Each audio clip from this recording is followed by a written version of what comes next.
Good morning. No, I'm not saying it works. I wish you I'm just saying Godspeed. it happens. I Godspeed with all of that. I think that's really, really nice. I'm not sure what kind of success you're going to have with that today, because the world, my friend, has changed. Right. Latin American construction workers, they have different needs. They have completely different needs. These awards have a huge criteria that you have to fill out, and they usually have a community service or community relations portion. Makes them, the most productive with a high performance value, and sometimes it's 11 o'clock at night. Yeah. Funny, isn't it? Yeah, not for me. Not for me. At 11 o'clock, I am guaranteed to be snoring. So.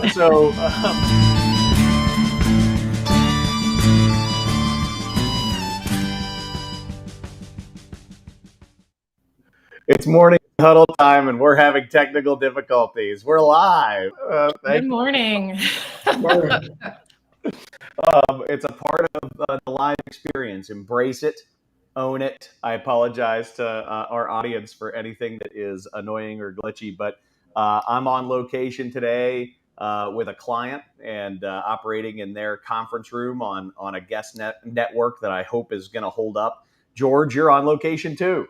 I am. Good morning. I'm in lovely Urbana, Virginia, at the Chesapeake Inn in their little conference room, and I can't wait to share with the crew why the heck I'm in Urbana, Virginia today. It's not for the Oyster Fest. I'm going to be in Urbana, Virginia for the Oyster Festival. No, that's not me. This fall. Yeah, no, that's not why you're there. You have different reasons. Stacy, how are you? It's been so long. I know. Well, I told you I'm going to London, and I'm really stressed out about the trip. My brother just landed last night. We're going for my other brother's wedding. So the scary part is the way home, the funeral takes place. So I have to head back into London when the funeral takes place. So I'm like, am I going to make it back home? Am I not? I don't know. We'll see. You're going to have a lot of excitement. I can yes. ensure. Well, lots of stories, I'm sure. Totally. Well, we're all. Does that mean that you won't be on next week, Stacy? Am I going to have? I will not. I have a sub, Seth Farger from Construction Video Pros. I think I'll be on the plane. So if I have internet, I'll check in. Right. If you're not on the plane, you can always just join the show. Yeah. In the airport. Yeah, exactly. Yeah, live from Heathrow. Well, good deal. So let's jump into it. Today we've got George Nash, and George is, if you're involved in the construction industry in DC, Maryland, or Virginia, chances are pretty good that you've had some exposure to George over the years. If you've been involved in ABC on a national level, chances are that you've been exposed to George over the years. George is a leader in the industry, a good personal friend of many, including the two of us. We're having George on today to talk about something that, at the Morning Huddle, we're always talking about driving positive change in the building industry. And there are very few sources of negativity that are so intense as crappy procurement norms. So we're going to talk about alternative procurement and ways to drive positive change through alternative procurement, and hear George's personal experience and stories as it relates to that. So with that as sort of the intro, George, I think the first question that I have is, when it comes to alternative procurement, the alternative to what? What is the traditional or typical procurement look like? So Jack, for so long in our industry, the typical procurement on the public side and private side, mainly the public sector, was contractor submitted a bid. They were opened by the owner, read out loud, and the low bid won the job. Yay. As some of us might say, that's driving the price to the bottom. And many private developers over the years have gone to different models, negotiating privately, doing open book GMPs. And that's been in the marketplace for quite a while. Some developers do that one-on-one with a single contractor. Some developers will do it with multiple GCs through that pre-construction process, bid the job to a select list and then negotiate with their low bidder.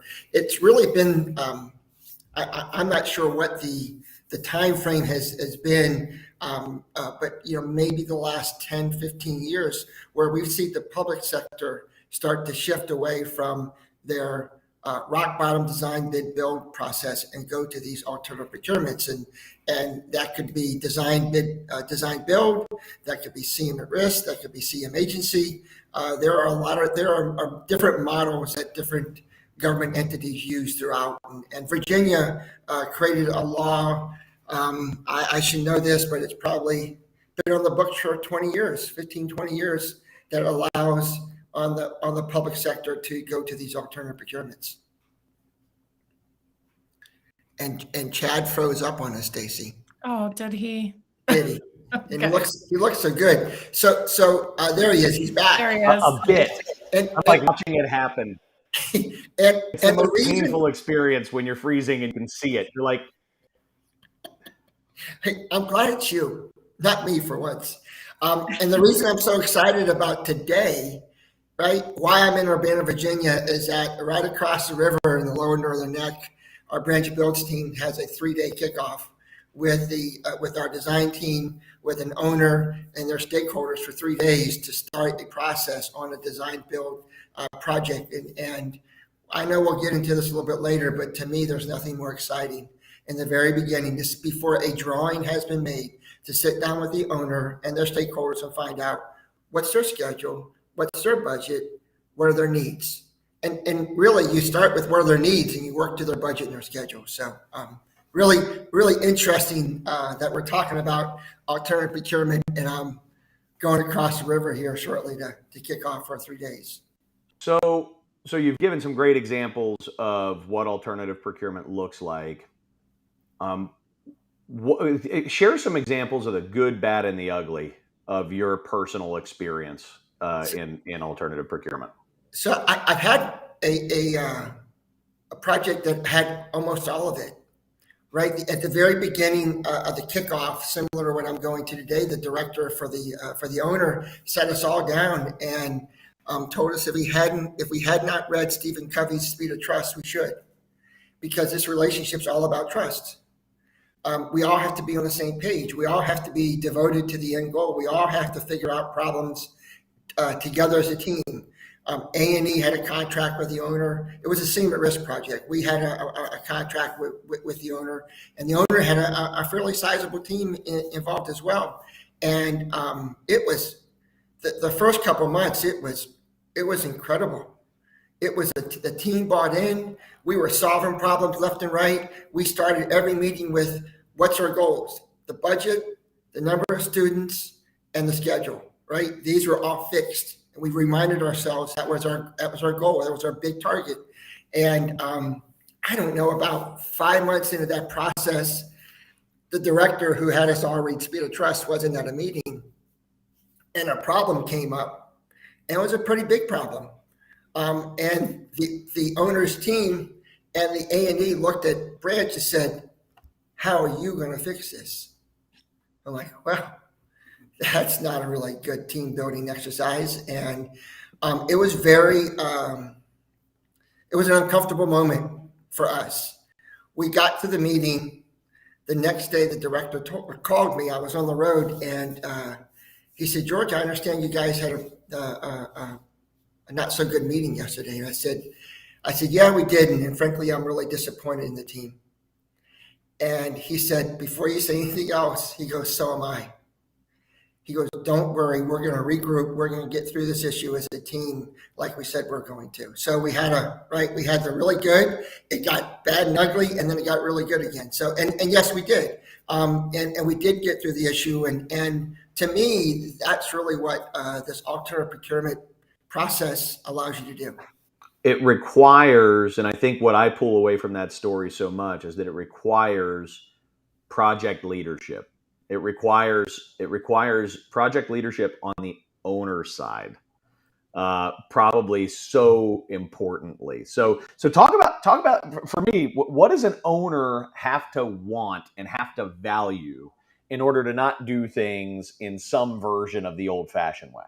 Yeah, I think I'll speak specifically to the DC, Maryland, Virginia market. We've got some public sector customers who have more staff and more expertise than many of the general contractors that bid their work.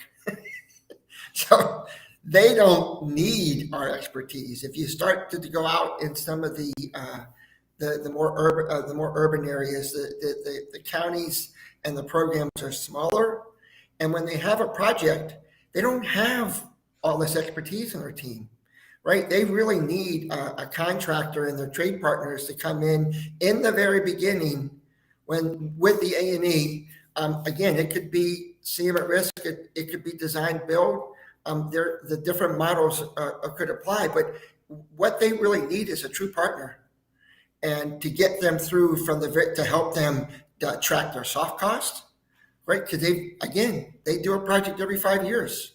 They don't know. And I think what's encouraging, Chad, is that we have seen some of our larger public sector clients in this region start to go to alternative procurement, and I don't think there's any what's the word I'm looking for? There's no surprise that is coming in the middle of coming out of a pandemic. Where are the workers coming from?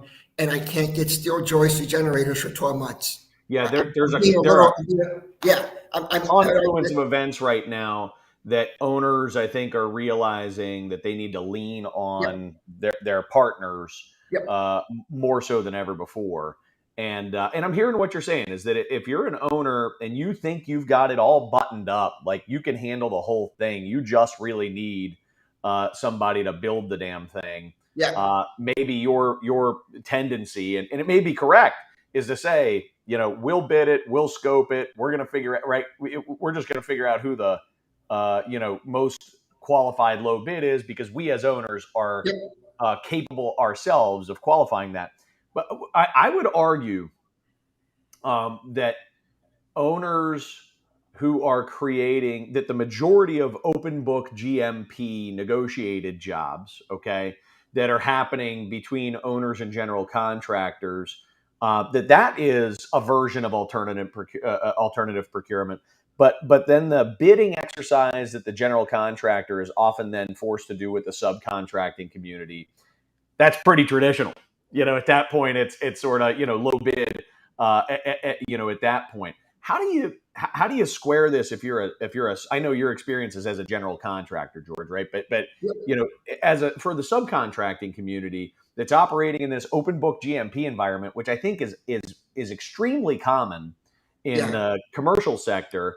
What would you say to a subcontractor that's saying, sure feels like old fashioned procurement to me, it's just low bid? What's the difference for me? So I think there's a couple of different approaches. Some projects need and allow for a design assist. We're just talking about the major trades of mechanical and electrical, plumbing for right now, and maybe site work, right? That allow for the contractor to interview, just like the process we went through. Interview, bring certain qualified partners to the table. They tell what their general conditions and what their margin is going to be, and they commit to an open book, and they work with the design team to keep the job on schedule and under budget. That is one method. I would say most alternative procurements, Chad, we have to commit as a construction manager that we're bringing the best of the best. So our list of electrical firms is not 10 long. It's probably 3 long. And if it's a job that I know about, I can guarantee you that for 6 months prior, if not longer, as long as I'm chatting with those folks to let them know that, we've got a project coming up. It's not going to be out in the street. Sometimes there's budgeting, sometimes there isn't.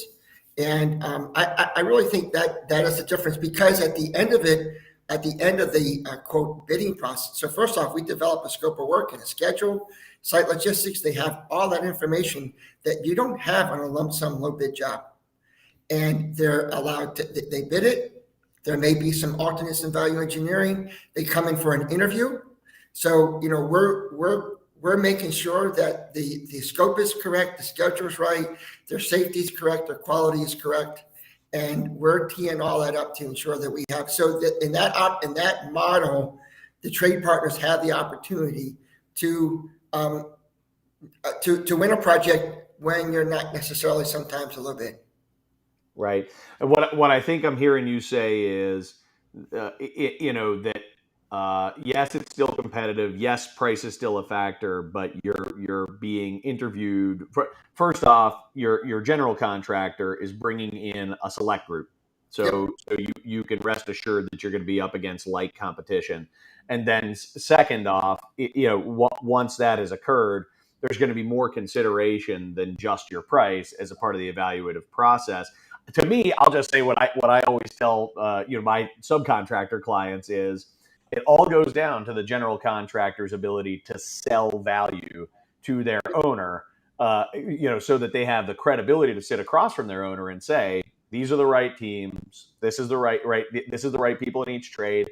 I know that this one's 4% more, this one's 2% more, right? But they work better together. They've got a proven track record, and they know this job inside and out. We're going to deliver. If you as a general contractor aren't there with your owner, right? You might not be able to get there for your subcontracting community. Yep. Agree. All right. So, one of the other things that I guess just in general, I think it seems pretty obvious that, you feel like more scenarios than not, it makes sense to do something other than low bid. I think by and large, the industry is philosophically aligned with that.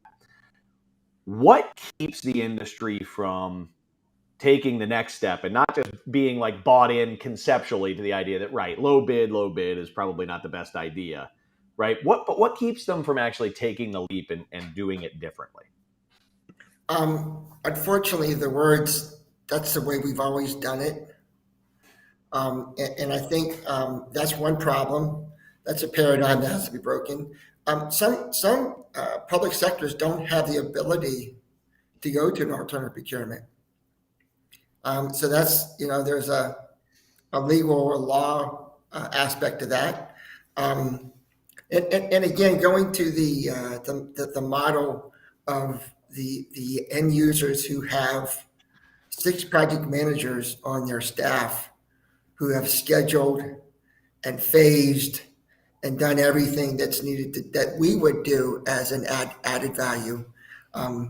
They just can't break away from, we've done all the work. We teed this job up. We've coordinated the drawings. We've caught all the problems, blah, blah, blah. And we're going to put it out to bid. And that's their, on the public sector. I think on the private sector, especially in today's environment, you go back to the trade partners.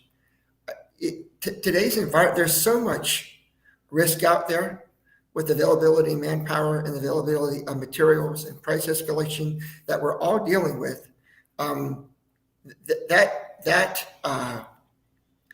me, if you're trying to get through this period, focusing on alternative procurement, whether you're a CM or a trade partner, there's enough out there to do that. It's just a matter of can you make the most out of those opportunities. So, the I want to focus on the jurisdictional piece of this for a second. So jurisdictional laws may prevent it. Is anybody fighting to change those laws? I'm literally not sure of how that works. How have jurisdictions made the changes in the past, and what can we be doing on that? At Virginia, right? They pass a law that covers the entire state, and then each county has to adopt their own guidelines. We know in Maryland that there are certain counties that do different types of alternative procurement. There are certain ones that don't, and it's a matter of has that county gone in? I don't think anyone's fighting it. I don't think it's just a matter of, has someone had the wherewithal to go in and work with the county procurement office and get that law on the books, or get that regulation on the books, so to speak. Yeah, I think the only fight that I'm aware of is a fight of sort of educating people and kind of the good work that people at the Design Build Association are involved in, right? That type of stuff. The Lean Construction Institute. All these people are trying to kind of put out content that sways people, but nobody's lobbying. Right? There's nobody fighting I don't think necessarily. so. Yeah, that's interesting. And and again, we've seen that in our region pop up in different forms.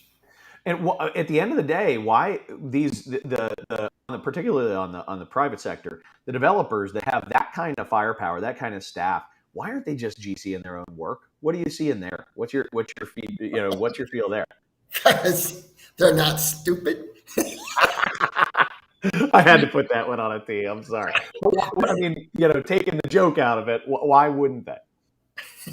Why did I just call all contractors stupid? Sorry, Jake. Self-inflicted wound. So first off, a lot of time their financing model doesn't allow that. There are a couple of developers in our market, right, that build for their own account. Sure, I think that there are some larger developers, and we'll talk about high-rise multifamily, right? That will in our DC metro area. Their model is to have 2 or 3 general contractors provide pre-construction or free construction during a period of time, and then they bid the job, the 2 or 3. And on one side of the argument, you could say, well, why do that? Well, the construction manager at GC said, well, you know what? I've worked on this client for 20 years, and this is their model. And we're okay with it because we get every 4 or 5th job, whatever it is, our team gets, and we're invested in that, and we're okay with that. And it is, all I can say is that model works for those contractors and that developer. When you have a developer who doesn't have that firepower, who may be doing a job every 3 or 4 years, they're the ones who want a true partner from the very beginning. And we have a couple of those. And I have to tell you, they're awesome to work with because they share exactly what their pro forma is in the very beginning. Yeah. And I think what you described with the, 3 GCs that provide comprehensive recon services and the pile of subcontractors that assist in all that endeavor, they kind of know what they're all getting into. Yes. But when you and I talked about this, in the past, when we've had conversations about this in the past, one of the things that I really loved is that you said, yes, but it works, but you don't get the kind of relationship. You just can't get the authenticity and the intimacy that you really would get if you weren't competing. Because in that environment, you and I, we all know that subcontractors are holding back. Right. The incentive is to not tell you what the problem with the plans is. Yeah, we're not giving up our entire goods. Totally. Right? We're waiting till the owner says, oh, it's going to be your job. And oh, by the way, did you consider this and this and this as potential cost savings? Because why? I would argue there's a lack of trust in that model that you it's not that you don't trust and don't like the client. You do, because you've done lots of work with them. And you know that they're awarding you the project, yes, because you're low, but because you performed for them, right? Your team is being selected again. I get it. But when we talk about meeting in the very beginning, when they just have we want to build X amount of apartments on this property in Washington, and I have no drawings. And you sit down with a true partner and say, hey, let's talk about budget, schedule, design team, all that together. Again, it's a different, I love the word relationship and intimacy that the team has bought in from the very beginning. Yeah. Again, some developers do that.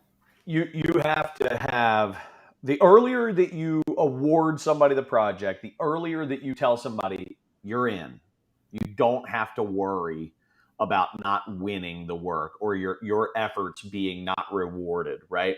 You're in. The earlier you do that, the more possibility you unlock in terms of partnership and right, collaboration. However, there's a leap of trust that really has to occur where an owner believes that that's what they're going to get in return. Yep. Right. Yep. And so if there's a message that you would have for owners in, just a bite-sized nugget here, what could they do to bridge the trust gap? So I'll talk to the owners who develop a job every 3 or 5 years. It really, this applies to the owners and the contractors, right? Don't have your first conversation when you know about a project. Go out and meet a project manager and superintendent for a firm that you think you might want to work with, that you heard good things about on another project 2 years before your job hits the street. And the same thing with a contractor. Go develop that relationship, invite the developer to that job, and develop that relationship early, right? That kind of stuff is BD 101. But a lot of times we get so busy that we forget that if we want a true relationship, right? Before I asked my dear wife if she, we know, right? We got to know each other. I still don't know why. Yes, she's still kicking herself after.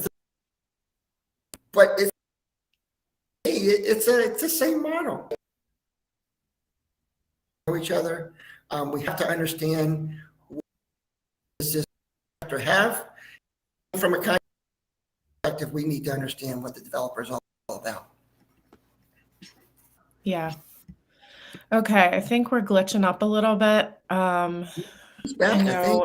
It's moving. You're good. You're good, Stacy. I think it's time for audience questions anyway. Go for it. All What right, do we got? cool. Good. So I have a few. I don't, and I apologize if you already answered this one, so just let me know. Like Casey has 2 questions. It might be addressed later, but how is the change order processing improved in the method? So on the public sector side, and I think that the private sector applies this too on a couple of our projects, right? We create a contingency up front. It's defined what that contingency is used for. If there is a hole in the scope that somehow we missed with the trade partner, that's coming out of the contingency.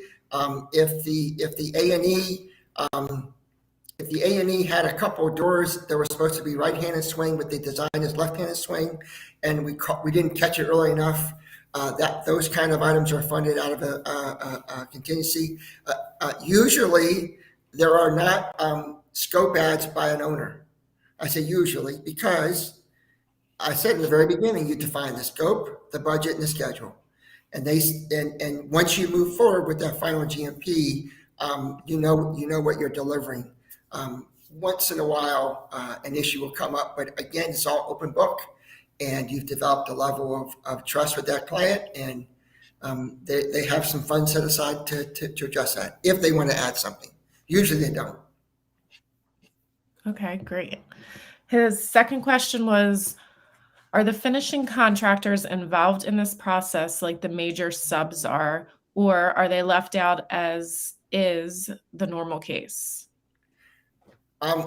I would say in this type of environment, we are getting we're getting budget pricing early, and B, we're notifying our trade partners early that the project's coming up. And why? I just mentioned it multiple times. Manpower, materials. The last thing we eat, it doesn't matter if it's flooring, tile, painting, wall covering, drywall, ceilings. The last thing we want is to tell an owner that, you know what, we forgot to talk to the flooring guy, and sorry, your job's going to get 3 months late because the carpet's not available. right? That's not doing our job. So yeah, and these alternative procurements, all the I would consider the finished trades are part of that major package. Cool. Are they even involved in the design assist conversations?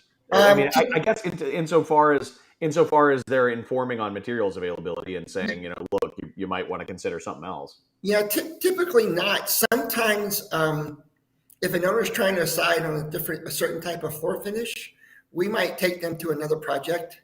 Whether they're trying to decide between terrazzo and polished concrete, or different types of flooring. We'll take them to a project, and of course, we're doing that, finding out who that trade partner did that work, and usually that trade partner is part of that, so they can answer any questions. That to me is the best path to get them involved if one's needed. Okay. Awesome. Have you seen technology play a role in changing procurement?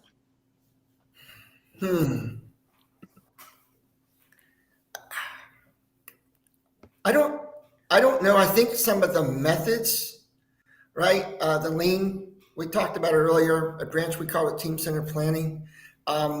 It's not really a technology, right? It's a method of scheduling and partnering that we imply on all of our projects, whether they're alternative procurement or design bid build. I would say the modeling, the BIM modeling has certainly helped, right? If we can get a model from, or when we get a model from we actually will put that model, we'll develop our initial budget off the model. So you can have a meeting and let's say the owner says, I really don't want tile on all my bathroom walls. Can you change that to paint? And the estimator pre-con manager can go right into the model, change that, and the owner can see it live when that impacts their budget. So that's the technology has really helped us, not in the procurement side, but in the delivery side. Okay. Well, that's all we have for questions, except for Mark wants to know when you're going fishing next. Mark really wants to. Let's see. When am I going fishing next? I think October. Okay. He wants an invite, I think. Mark's not coming. He's never invited. Bad luck. No, he's a bad guy. Really. Oh, bad guy. Oh, okay. Yeah. Agreed. He's Love you, a real Mark. problem. All right, guys. George, thank you so much for joining us today. I think, bringing the topic to a public square and discussing it regularly, helping to influence maybe people to take a shot and to get more involved in changing the old ways, of doing things, and buying into the idea that, if you're really looking for a partner, the way you're doing it isn't the way to do it. Yeah. Right. So that's a fantastic message, and we really appreciate you joining us today. Any parting words? I really appreciate the opportunity to be part of your morning huddle today and kick off season 3. Season 3. This has been awesome, and I'm on different social media platforms, and you can connect with me via our Branch Builds website if anyone has any other additional questions, or if you're a trade partner out there who wants to get connected with our team, please reach out to me. So thank you very much for having me. I appreciate it. Thank you, George. We really appreciate it. See ya. All right, Stacy, let's do a little wrap up here. First things first, new feature to our weekly show. We're calling it the Steel Toe Marketing Tip of the Week, as Stacy's business is Steel Toe Communications. Mm-hmm. And Stacy, what's the one simple thought that we can carry forward this week from a marketing standpoint? So I think when you guys are doing video, just to make sure that you understand, most people, about 85% of people, watch video without sound. So make sure to use captions. And the easiest way to do that is to visit rev.com, and you can plug in your video and upload it within 24 hours or less. They'll shoot out the captions for you. So you don't have to sit there and listen to your video and retype the captions out. So that's just a little tip. Stacy, help us figure out captions for this show. Oh, I totally can. All right. Thank you. All right, fantastic. All right, guys, we will be back with you every week for the next 11 weeks as we run season 3 of the Morning Huddle. Next week, we are going to be having Ronnie Brouillard and Taylor Langley, which is a tandem, a force of marketing and business development that work at Chesapeake Contracting Group, to talk to them about how they've differentiated marketing and business development in their organization, and as a general contractor, how they have approached the strategy together and been such an effective team, which I think they really have been. So we look forward to that conversation. And as always, make sure that you are liking and subscribing. We now have a LinkedIn page for the Morning Huddle. So make sure that you like or follow, that is, our Huddle page. And we have a YouTube channel. Make sure that you're subscribed to that. We know a lot of people are switching over to watching YouTube Live. And as always, this is available on Apple Podcasts and on Spotify Podcasts, as well as other recorded formats in video form. So if you missed it or you just caught the tail end, you can always go back. Thanks so much, everybody. Stay. Thanks. Have a great day.